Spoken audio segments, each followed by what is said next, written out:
आपने ये अक्सर सुना होगा कि you have to be in high vibe in order to attract your twin flame. आपको एक हाई वाइब्रेशन में रहना है आपके ट्विन फ्लेम को अट्रैक्ट करने के लिए, और जब आप हाई वाइब में होते हो तब आपका ट्विन फ्लेम आपकी ज़िंदगी में आता है, you feel attracted. And also आपको ये हाई वाइब्रेशन कैसे मेंटेन करनी है, my friends, this is for you.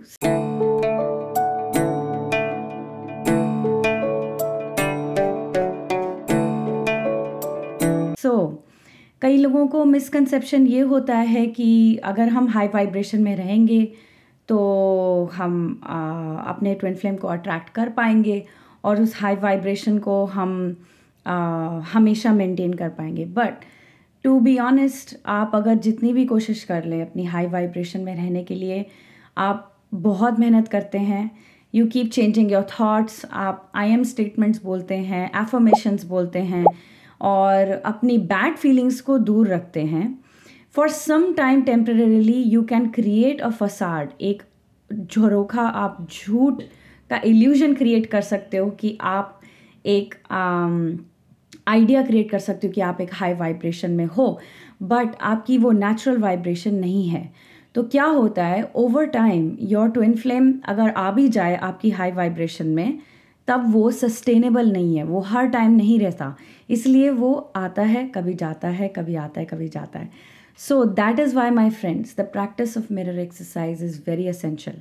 आप अगर मिरर एक्सरसाइज करके अपनी जो बैड फीलिंग्स हैं, जो यकीएस्ट फीलिंग्स हैं, जो लोएस्ट वाइब्रेशन की फीलिंग्स हैं, उनको वॉश आउट करके, हील करके, अपने ट्रॉमास को हील करके, उसको रिप्लेस करके विद एब्सोल्युटली पीस, तब तक आपका ट्विन फ्लेम यूनियन परमानेंट नहीं होता है।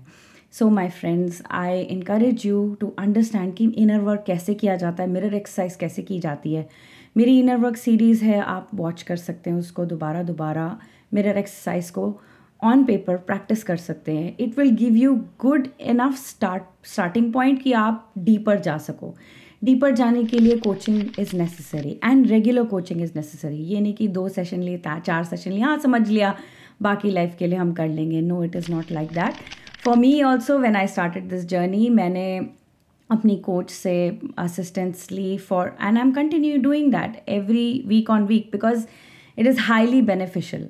जितना आप डीप जाएंगे उतना आप एक्सपैंड कर पाएंगे, उतना लव वाइब्रेशन आप और अपने बॉडी में, अपने माइंड में, अपनी सोल में कैप्चर कर सकते हैं, क्योंकि twin flame union, harmonious union, perfect union is very high vibe. उस हाई वाइब को सस्टेनेबली कंटेन करने के लिए अपनी बॉडी में, उसके लिए आपकी बॉडी रेडी होनी चाहिए फॉर लॉट्स ऑफ लव। सो अकेला ये नहीं कि 1-2 बारी किया तो हो गया, हमें समझ में आ गया ये एक मेथड है। No, it is not simple programming, C++ programming आ गई है तो हम कर सकते हैं एक साथ। No, it is about actually doing it with the collective, हमें साथ साथ में करके, and coach guiding you week on week so that you can heal, and दोबारा आप अपनी सारी जो ट्रॉमा क्रिएटिंग थॉट्स हैं उसको प्रॉपरली अपरूट कर सकें, ताकि आपकी इनर रियलिटी और आउटर रियलिटी बिल्कुल सेम हो, and it is total heaven from inside out. क्योंकि आपने कुछ बिलीफ सिस्टम को पकड़ के रखा है जो आप उसको क्वेश्चन नहीं कर सकते, या आप जानते नहीं क्वेश्चन कैसे किया जाता है इन बिलीफ सिस्टम को, और इनको अपरूट कैसे किया जाता है जो आपको लो वाइब्रेशन में रख रहे हैं। इसीलिए my friends, I encourage you to join coaching, and it is very very very beneficial, and join regular coaching. 1-2 बारी लेने से नहीं होगा। Watch my inner work series, you can practice from there, and read Jeff and Chilia's book Twin Flames Finding Your Ultimate Lover। आप mirror exercise consistently करेंगे, अकेले अपनी romance वाले एरिया में नहीं, ऑल रिलेशनशिप्स, चाहे वो फाइनेंस हो, चाहे फ्रेंडशिप हो, चाहे वो जॉब हो, आपके वर्क कॉलीग्स हों, आपकी मदर के साथ रिलेशनशिप्स हों, all relationships need to come into divinity, and you need to understand that you are divine. You don't need to push yourself into high vibration, और वहाँ पर आप temporary cloud में रह सकते हो, ताकि आप एक बारी twin flame को मिलके फिर धड़ाम करके नीचे गिरोगे, right? You don't want that, right? You want a sustainable high vibration। sustainable high vibration के लिए मिरर एक्सरसाइज करनी ज़रूरी है। Okay, one more misconception I want to bust is, कई लोग कहते हैं कि हमें नॉन वेज नहीं खाना चाहिए, तो हम वेजिटेरियन अगर रहेंगे तो हाई वाइब्रेशन में रहेंगे। Again that is temporary, your body is not created that way. आपकी body is created to have all types of meals. This you have to understand from your DNA system. आपका जो family tree है, family का lineage क्या है, आप उसको spoil नहीं कर सकते हो। अगर आप जिस एरिया से आते हैं जहाँ पर नॉनवेज नॉर्मली खाया जाता है, then your body is designed for it.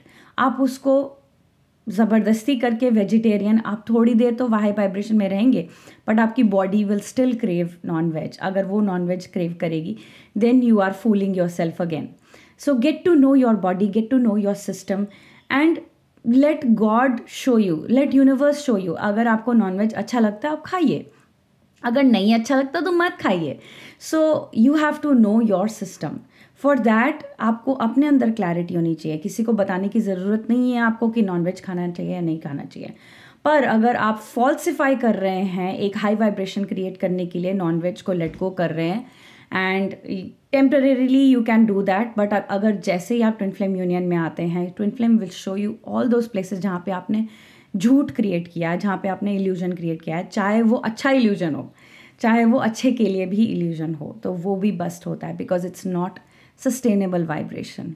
Okay, my friends, I hope this has given you an understanding to go deeper. Join my group coaching and also click on the links below in the description for an intro session. और मैं आपको मिलूँगी 1-to-1 face to face, आपकी बातें समझूंगी, and we can go ahead and make a plan for you.